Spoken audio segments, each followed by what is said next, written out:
Well, hey everybody, welcome back. My name is Dan, Dean of PowerProfitsUniversity.com and author of FlipLikeThePros.com. So I'm out doing my foreclosure research today and just thought I'd share a little story with you because I'm driving past my old neighborhood. And this is a motivational story. This is one that's not really going to necessarily teach you anything other than just proper mindset. So let me get on with the story here as I drive. We got a lot to cover every single week, so make sure you don't miss all of our free content. Hit that bell and like and subscribe. So back in the early days when I was an investor with a whole whopping total of about 4 houses, I knew that I had to change my mindset. I knew that if I was ever going to become anything, I needed to get to the next level mentally. So I learned early on that you have to change what some people call your financial thermostat. And what that is basically that's a register of what you consider to be too hot to handle, I guess would be my way of putting it. So every day I would go out looking for nice houses. I would drive around and look at the neighborhoods. I would drive through the neighborhoods and look and see how wealthy people live and where they live and just kind of get comfortable being around wealth. That's the best that I could do. Because at the time, I was a young man with a little 850 square foot bungalow, newly married with a 2-year-old son, and many, many moons ago. So I did exactly that. I did just the best thing that I possibly could. I would drive around looking for exclusive, wealthy neighborhoods, and I would drive through these neighborhoods, and I would get used to seeing these massive houses, and just whenever they would go for sale, I would walk them. I would go in. I would go to the car dealerships and sit in Maseratis and Ferraris and Jaguars and just get used to smelling the leather, is what a guru once said, is get in the car, smell the leather. Well, I smelled plenty of leather in my day, brother. Let me tell you what. I've smelled the inside of a lot of $1-million houses, too, multi-million-dollar houses. So as I drive around doing my research today, those of you that know my story know how I've gained it, gained it, and lost it, and I'm on the build again. I'm driving past my original first success. So I'm going to give you a tour as I did it, how I did it many years ago. So let me tell you a little bit of story about how I discovered this neighborhood. Now, I want to preface this by saying, in my neighborhood here, or in my part of the country, a wealthy, very nice house is $1 million house. Now, I know that if you live in New York and Los Angeles, a 1-bedroom broom closet probably goes for $1 million. So it's all relative, but you're balling. If you're living in my area of the country and you got $1 million house, brother, you are the shiznit. Let me tell you what.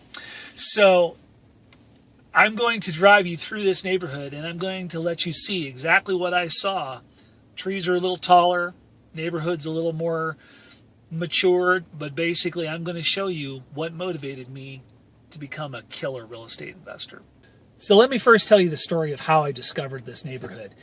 My mom and my dad lived in a mobile home court on one end of town, and I lived on another end of town. So in order to go see mom and dad every day, I'd have to just ride back and forth. And every time I saw what looked like a nice neighborhood, I would just deviate off the road and I'd just drive the neighborhoods.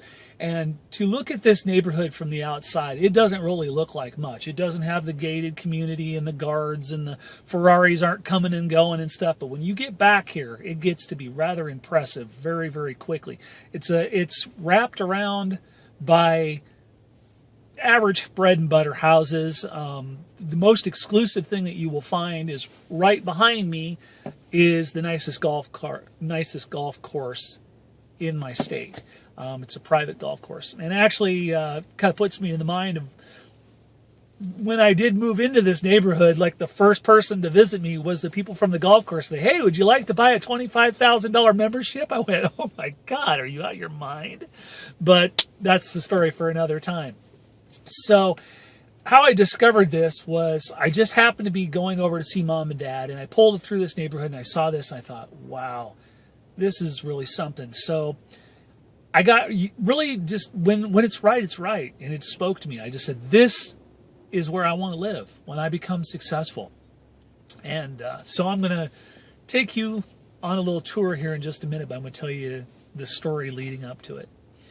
I would drive every day through this. I'd go to see Mom. I'd just deviate through here. And I would get so used to being here that people who lived in the neighborhood actually thought I already lived here. I would come out with my 10-speed bike and I would ride to get exercise. I would ride through the neighborhood. And, you know, hi, Shirley, hi, John, hi, Ben, how you doing? And hi, Dan. And people in the neighborhood thought I lived here. I was here so much. So what do you suppose that did to my mental outlook? I mean, what do you suppose that did for me as a person? I mean, I've got wealthy people relating to me. I mean, true, we're not friends, but these people are looking at me like I belong there. So something clearly had changed about my persona just being around here. Now, that also puts me in another frame of mind to remember another story, that when I lived out here, I had another business, and I had a very dear friend that came out here, and he made a comment I'll never, ever forget. He came out and he goes, he's standing in my backyard, and he goes, you know, the air just smells different here. And I go, what do you mean by that? He goes, it just smells like success. It just smells different. What an odd but poignant point. You know, I thought it was just me. Apparently it's not. Success smells differently. So take that as you will. So anyway, let's drive the neighborhood. I'll take you on a little tour and show you some of this stuff. I have a very deep connection to this neighborhood. Later on, you'll hear some stories.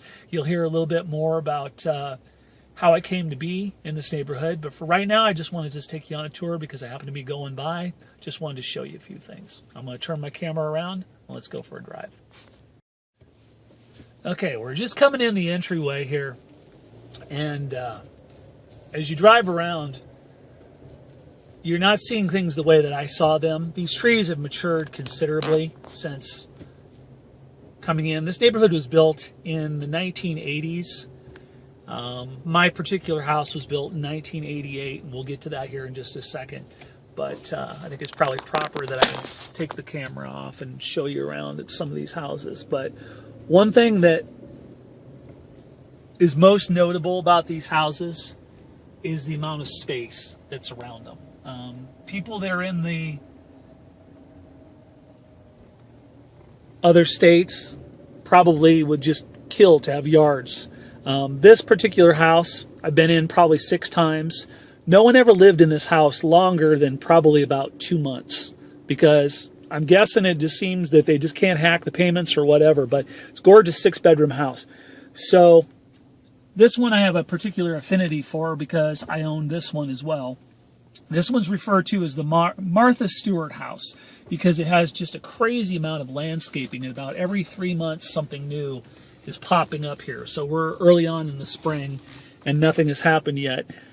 Since I've owned this property, they've cut a number of trees down, and you just don't see the landscaping that you used to see, and they put up this fence that makes it look a little bit like a graveyard.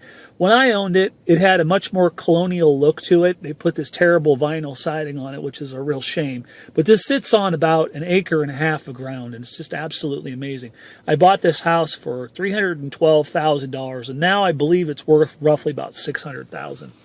So across the street is another house that never seemed to have anyone living in it for longer than about a year and a half. But this is what I want to show you. I would drive these roads, and as you get back here, these houses just keep getting bigger and bigger. This here, although it's not necessarily the sexiest thing you'll ever see, just recently sold for $1.1 million. Now we're starting to get into the bigger houses here. As we round this corner and start to get down the hill, the value starts to go up very, very quickly. This is a 7-bedroom house. This gentleman, this is the first person I met in this neighborhood. His name was Ted. And Ted owned a Ferrari, an Acura NSX, a Lamborghini, and I got to know Ted real quick because I wanted to know, how did Ted make his money? Well, as it turns out, Ted made his money in real estate. And so naturally that just fueled my enthusiasm for the real estate game. This house here, this entire neighborhood used to be a horse farm, as I understand, and we'll get into that here in just a second. So this sits on just a gigantic hill. My youngest son had a best friend that lived here, and just look at that. Just look at that. Isn't that gorgeous? Look at that yard. Wouldn't you love to have a yard like that? And everything in there is just white carpet. It's an absolute nightmare if you have kids. So, so here's what sold me. I rounded the corner for the first time. Yeah, we don't have cement trucks out here very often, so don't take that as a sign of success. But nice lake, nice private lake. And you're not allowed to be on this lake if you don't live in this neighborhood. And they vigilantly protect this.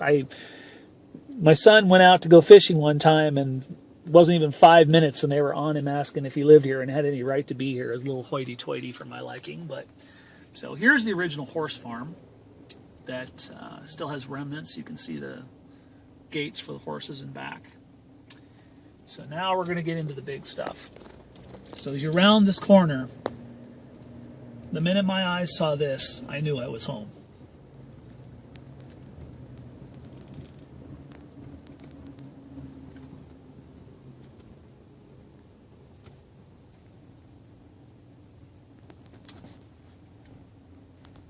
That is a $2.5 million 5-bedroom house with a basketball court in the basement, a private pond in the back, 6-car garage, 3 and 3, game room, just everything you could possibly throw at a luxury house, all completely made out of stone. And it sits in an area that's absolutely gorgeous. There's a 3/4 scale version of the same house right next door. And I know this house very well because that was my house. Prior to 9/11, that's where I called my happy home. So let me tell you a little story about this as I drive a little bit further. I'll show you a few other houses. So I remember taking my mom out here. My mom is a limited thinker, and you hear me talk about being a possibility thinker. I mean, what right did I have as a young man living in an 800 square foot bungalow to think that I could live in a house like that? What would ever make me think that I could tweak my life in such a short period of time as to live in these colossal houses on a lake with a private pond in the back, with a basketball court in the basement? I mean, just all this crazy stuff. What would ever make me think that? And I'll never forget this particular road, taking my mom through here with her limited thinking. She loved me, but she's a product of so many people's programming where she just thinks that this is what you get in life. You work hard, you go to college, and maybe it'll work out, maybe it won't, but you just swing and you give it your best bet, and you hope and you pray, and maybe it'll work out, maybe it won't. That does not work for me. I am much more proactive. So I remember taking her out here and showing her these houses, and she's like, "Oh, these are so beautiful, blah, blah, blah." And I said, "Mom, someday I'm going to live out here."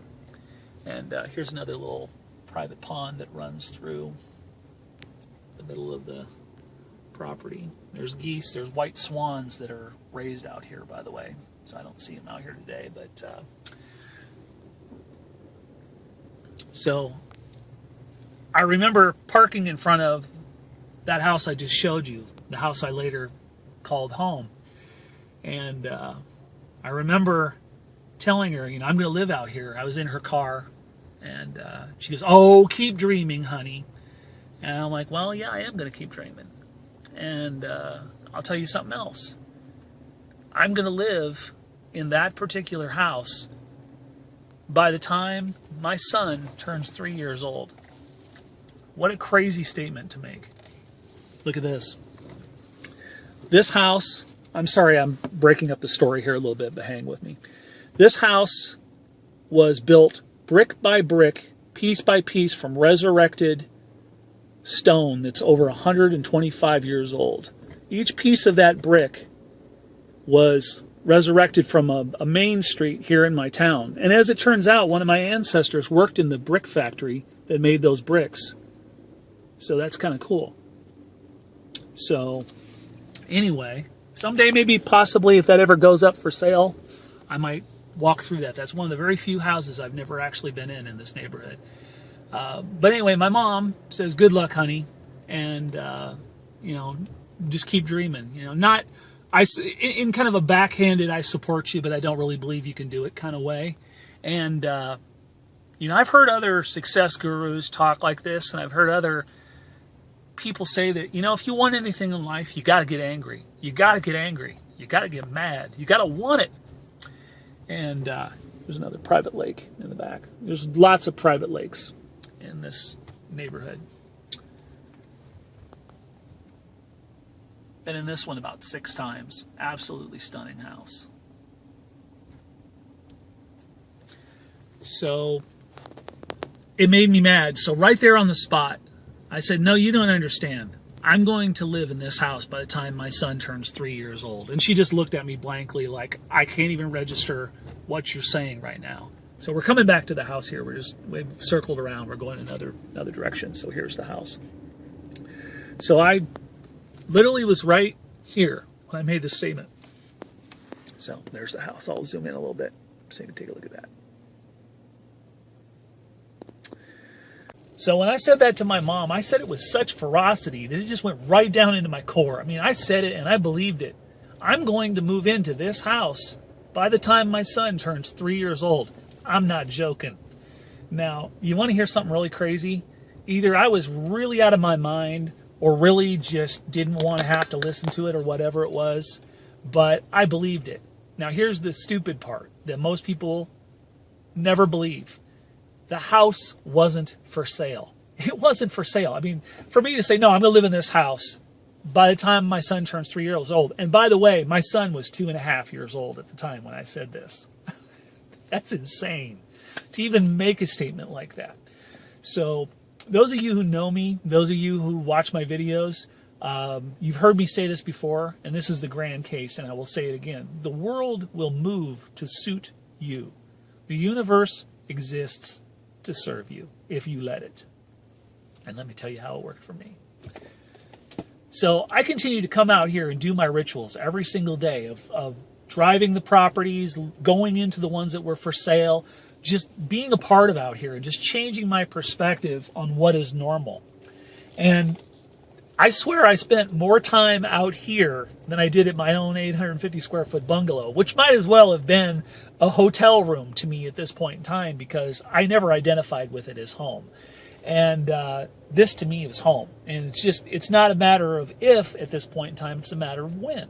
And so the universe will move to suit you if you line yourself up with it and you make those opportunities. And so I came out and I'm doing my daily drive-throughs, just getting used to being out here, and I rounded the corner, and this still gives me goosebumps to think about this to this day. Now remember, I had declared that I'm going to live here by the time my son turns 3 years old. Now, also I should say that when you got a couple of pieces of property, to think that you can just leverage that in any way, shape, or form to move into a house of that caliber, forget it. I don't care how good your credit is. I mean, I really didn't even have necessarily a very good job at that time. And so I rounded the corner, and there in the front yard was a for sale sign of my dream home. I was dumbfounded. And all I could do was just sit there and going, holy crap. There it is. So the next thing I did was I started to assess, what am I going to do? How can I make this happen? Like anybody typically would. And so I need money. I need lots of money right now. So I went to the only banking relationship that I had. And the branch manager, his name was Kevin. And Kevin knew me because at this point in time, like I said, I had a small handful of houses. Nothing that could offset that particular thing. But he had been watching me and saw how aggressive I was as far as buying properties, and had watched me come up fairly fast in the short period of time that I had been investing. And so I went to Kevin. I said, listen, Kevin, I don't know what I got to do. I don't know how I could do it, but is there any way you can put me in this house? And he goes, well, let's take a look. That was not the answer I was expecting. So he took a look at the equity I had in my house. He took a look at the equity that I had in my properties. He took a look at the purchase price on the house. And I won't bore you with the details, but here's how it worked out. He pulled the equity from all the houses as a down payment And I walked into my dream home. 0 money down. Out of my own pocket. So here's the greatest moral of the story, and the thing that I want to really, really drive it home for you. I moved in. I missed my goal. I missed my goal. I told my mom I was going to move in to my dream house by the time my son turned 3 years old. Didn't make it. I was 3 days early. So thank you for indulging me with my personal story and a little trip down memory lane. I'd like to invite you to join our website at powerprofitsuniversity.com. If you'd like to learn more about how you can change your life in ways you can't even possibly begin to imagine, join me at fliplikethepros.com. Be safe, be good, and be good at it. Peace and hair grease, baby.